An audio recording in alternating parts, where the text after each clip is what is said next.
Plugin of the week is the Waves Q-Clone plugin.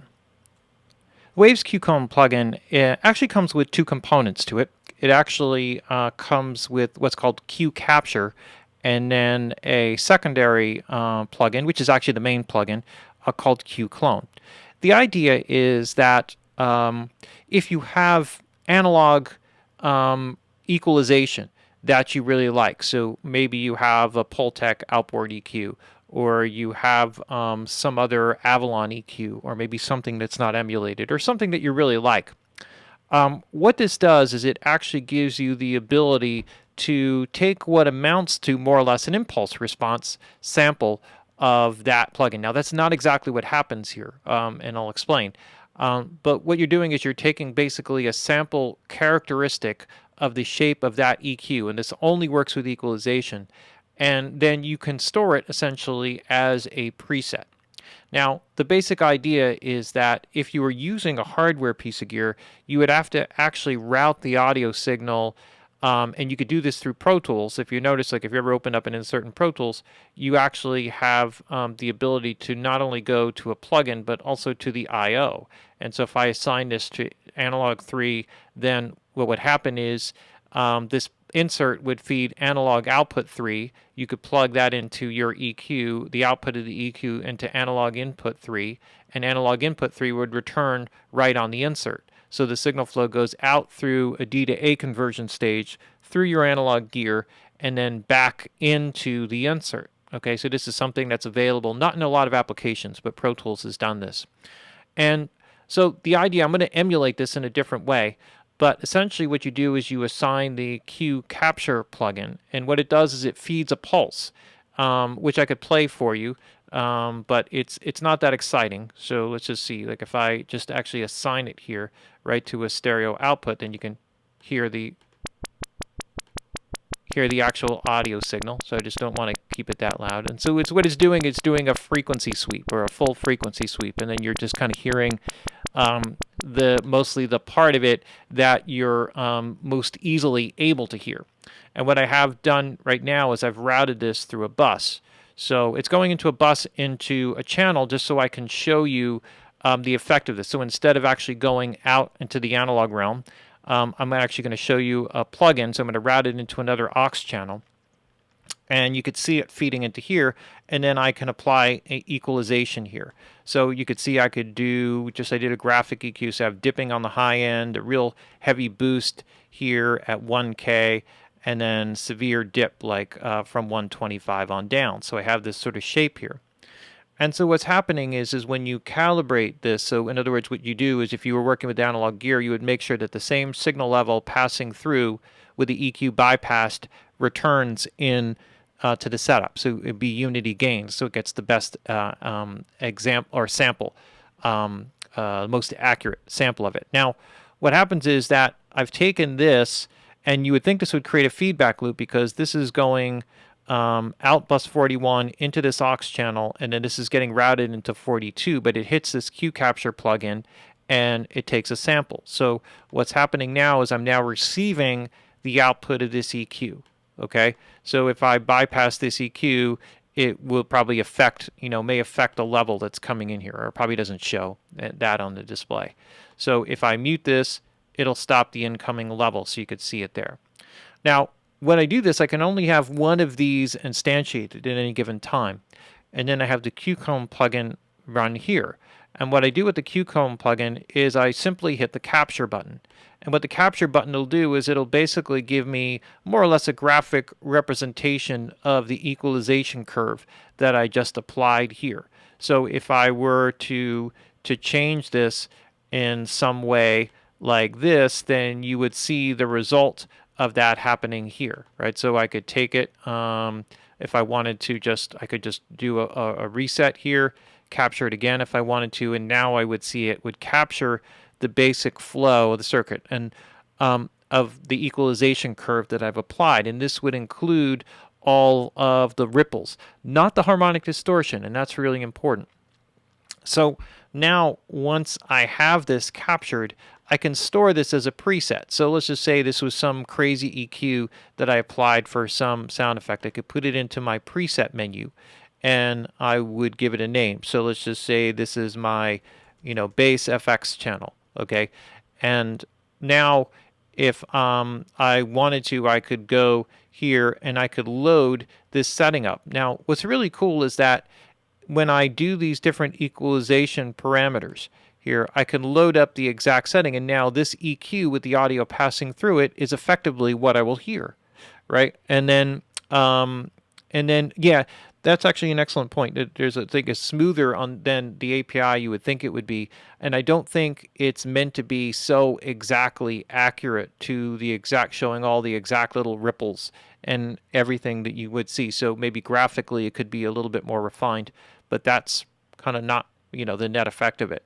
But what you can do with this is, in addition, like if you notice, if I load up any kind of setting here, so like if I load in an EQ1A, which is an EQP, I could actually load in the full setting, or I could add the equalization of this particular setting to the existing setup, and now that adds it on. So I could actually take a variety of samples, and that's essentially what the way that it works is that you could have different frequencies with different boosts and attenuations, different bandwidths if it's that particular plugin, and then stack them up, and then you could just effectively go in and if I wanted to add low end, I could just add this and it would add that to the existing characteristic here.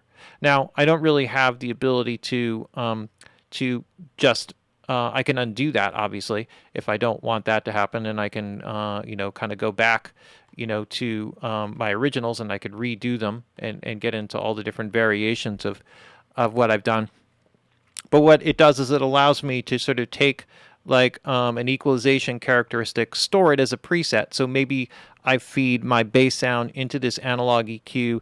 I get the basic sound. I use Q Capture to capture it. I can then store it as a preset. It captures that basic, characteristic and that shape and that sound.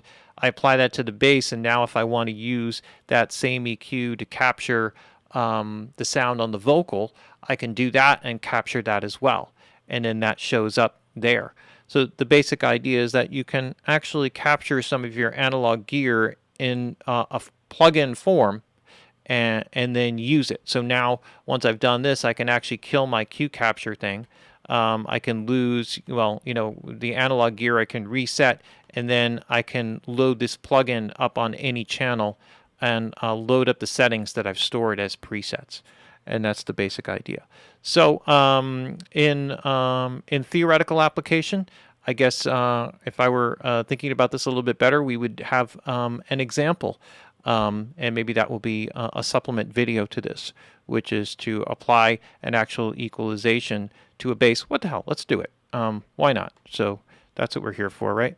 That actually might be difficult now that I think about it, only because I actually have to, I would have to route that audio signal through an actual bass. That would, I guess what I would have to do is I would have to find, here, let's just do it. All right, we're going to make it happen here. We're going to make it happen. All right, so let's just say that I find a bass sound.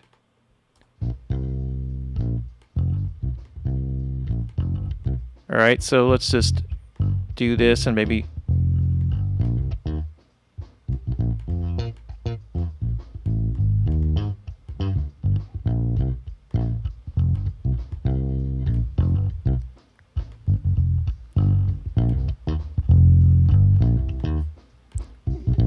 pull back on the subs here a little bit.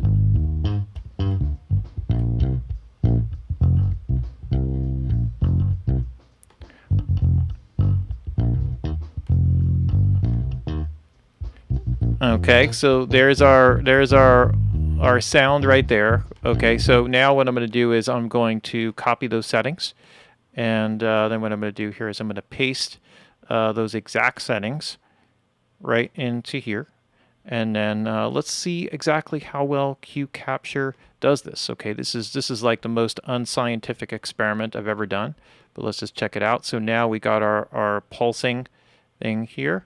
I'm going to go over here. I'm going to load in a full reset on this. Okay. And so now I have my EQ settings here. And let's see. So I have this running. That's receiving. I'm going to capture.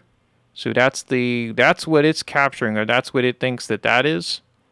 So I don't know. Doesn't look so much like that to me, but let's hold on to it. And let's save that as a preset. And I'll call it base EQ. And so now, let's take, since we have this, put it up over here. I can mute this, mute that, take these guys away here. And now let's solo up our bass sound. So let's compare. So that's the bass. And now let's listen to Q-Clone.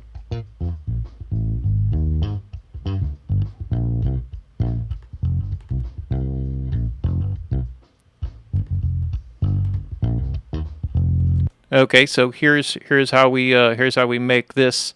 I'm going to duplicate this track, inserts and everything. And so now what I'm going to do is I'm going to have the API on one side, Q-Clone bypassed. I'll just negate it altogether. Here I'll do this. You know what? I'm going to leave these guys enabled just so that if there's no latency difference, which should be compensated for, but it's exactly the same. And now theoretically, if I phase invert, they should completely cancel.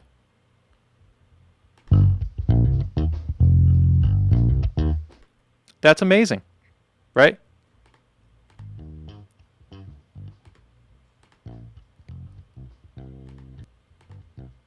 All right, so it completely cancels out. That's pretty damn good. I'm impressed. So there you have it. Q capture, Q clone, store it as a preset, and it comes back and phase cancels exactly. What better example can you get than that? That's pretty damn good. There's our improvised, went farther than I wanted to, plugin of the week by Waves, Q-Clone.